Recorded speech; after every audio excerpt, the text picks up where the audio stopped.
Hello friends, welcome back to my channel Rainbow. और आज मैं बताने वाली हूँ बहुत आसानी से चलने वाला, बहुत ही कम देखभाल में ज़्यादा से ज़्यादा फ्लावरिंग करने वाला प्लांट। और ये है हमारे हाइब्रिड विंका। तो विंका में देसी भी पाया जाता है और हाइब्रिड भी पाया जाता है। तो हाइब्रिड विंका में जो होता है बहुत सारे कलर्स में मिलते हैं, बहुत सारे वैरायटी भी होते हैं। और ये जो प्लांट है बहुत ही आसानी से सीड से ग्रो हो जाते हैं, कटिंग से लग जाते हैं और बहुत ही कम देखभाल में चलने वाला प्लांट है। आपके विंका प्लांट अगर बार बार ख़राब हो जाते हैं तो इसके लिए मैं बताने वाली हूँ आपको क्या क्या काम करने होंगे। साथ में मैं ये बताऊँगी प्लांट में ज़्यादा से ज़्यादा फ्लावरिंग लेने के लिए कौन से फर्टिलाइज़र देने होंगे। और ये जो फर्टिलाइज़र्स हैं बहुत आसानी से आप प्लांट में दे सकते हैं, बहुत आसान सा फर्टिलाइज़र बताऊंगी। साथ में मैं ये बताऊंगी प्लांट में ज़्यादा फ्लावरिंग लेने के लिए कैसे प्लांट को रेडी करना पड़ता है। और ये हाइब्रिड विंका जो है सालों साल चलाने के लिए आपके जो जो काम करने होंगे वो सारा ही बताऊंगी। तो ये जो प्लांट है बहुत आसानी से चल जाती है, छोटे से पॉट में मैं लगाती हूँ। तो मेरे जो पॉट साइज़ होते हैं ये 6 से लेकर 8 इंच तक का पॉट में ही मैं लगाती हूँ, इससे बड़े साइज़ के पॉट की इनकी ज़रूरत नहीं पड़ती। और ये जो प्लांट होते हैं इनको मिट्टी बहुत ही वेल ड्रेन सॉइल देनी होती है, जिनसे ये प्लांट में कभी भी फंगस का इशू ना आए, प्लांट ख़राब ना हो। और ये जो विंका प्लांट है आप इस तरह सालों साल चला सकते हैं। विंका प्लांट में आपको बहुत ज़्यादा मिट्टी देंगे तो मिट्टी बहुत ज़्यादा देर तक गीली होती रहेगी। और बहुत ज़्यादा देर तक अगर जड़ों में पानी बना रहा तो ये प्लांट बहुत जल्दी ख़राब हो जाती है। साथ में मैं आगे और भी टिप्स बताऊंगी जिनसे आप प्लांट को सालों साल चला सकते हैं।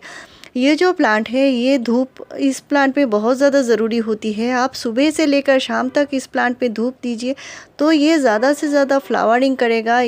इस प्लांट को ऐसी जगह रखिए जहाँ से सुबह से शाम तक इस प्लांट पे धूप लगे। और जितने ज़्यादा धूप देंगे प्लांट उतना ही ज़्यादा हेल्दी ग्रोथ करेगा, साथ में फ्लावरिंग भी करेगा। और ये प्लांट साल भर फ्लावरिंग करता है और साल में कभी भी आप इस प्लांट को लगा सकते हैं। और इस प्लांट के बारे में फर्टिलाइज़र भी मैं बताने वाली हूँ आगे। इस प्लांट को मैंने 6 से 8 इंच तक का पॉट दिया है और इसका जो मिट्टी है बहुत ही वेल ड्रेन सॉइल होना ज़रूरी है। तो इस प्लांट को अगर सही रखना चाहते हैं, अच्छे से ग्रोथ कराना चाहते हैं, छोटे छोटे जो काम हैं वो करने होंगे। इस पॉट की मिट्टी हमेशा क्लीन रखनी है इस प्लांट की। और पॉट में कभी भी पत्तियां या पुराने फूल नहीं जमने देना है, क्योंकि इस प्लांट में फंगस का इशू बहुत जल्दी आ जाती है।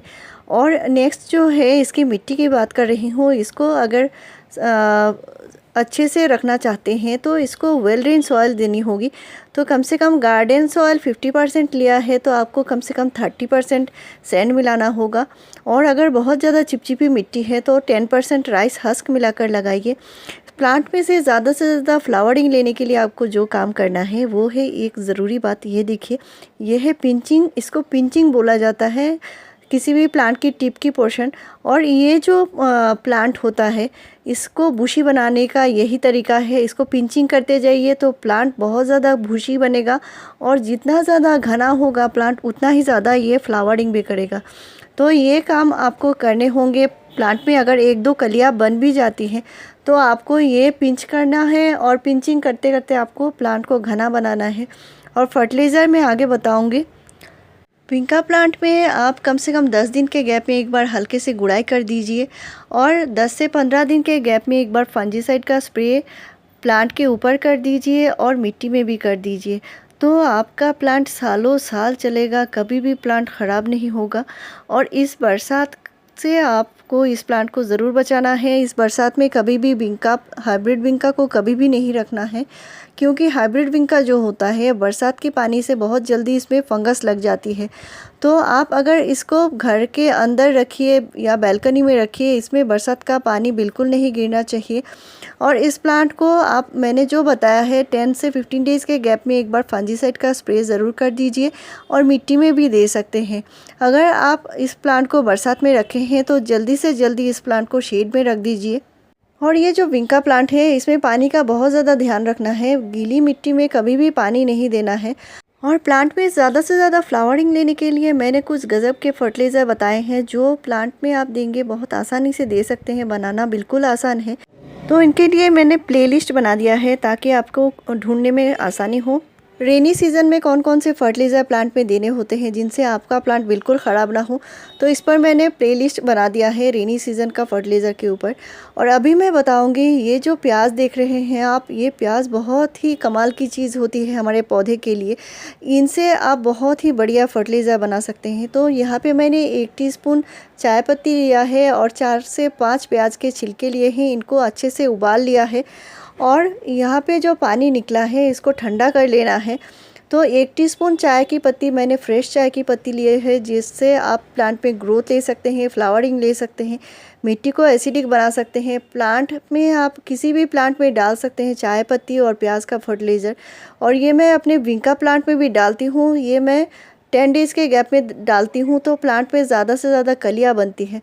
तो और ये जो फर्टिलाइज़र है, ये बहुत ही कमाल की फर्टिलाइज़र है फ्लावरिंग लेने के लिए। और आप अपने किसी भी फ्लावरिंग प्लांट में, जैसे विंका है, हाइब्रिड गुड़हल है, गुलाब है, सभी प्लांट में दे सकते हैं। और ये चाय पत्ती और प्याज का फर्टिलाइज़र, इसको डाइल्यूट जो करना है, अगर आपके पास 1 लीटर फर्टिलाइज़र है तो आपको कम से कम 2 लीटर नॉर्मल पानी में घोलकर ही पौधे में देना है। साथ में मैं और एक फर्टिलाइज़र बता रही हूँ, ये भी बहुत बढ़िया फर्टिलाइज़र होती है पौधे में देने के लिए। और ये आप बरसात के मौसम में इसे दे सकते हैं, क्योंकि बरसात में हम बहुत ज़्यादा कंपोस्ट या किसी भी तरह का फर्टिलाइज़र प्लांट में नहीं डाल सकते। तो ये है जो डीएपी होता है, यानी डाई अमोनियम फॉस्फेट, और इसको मैं पौधे में 15 डेज़ के गैप में देती हूँ। तो इस मौसम में देने से क्या होता है, मिट्टी में जो इसके रूट हैं बहुत आसानी से चलते हैं और रूट हेल्दी रहता है। इसमें फास्फोरस होती है डीएपी में, और साथ में नाइट्रोजन भी होता है। तो मेरे यहाँ पे 6 इंच का पॉट है, यानी 6 इंच का पॉट है, तो आप 6 दाने तक दे सकते हैं, यानी 6 ग्लोब्स दे सकते हैं। और इसको ड्राई मिट्टी में दे सकते हैं। इसके बाद आपको पानी देना होता है। तो ये जो डीएपी होता है पौधे में नाइट्रोजन और फास्फोरस की कमी को पूरा करता है।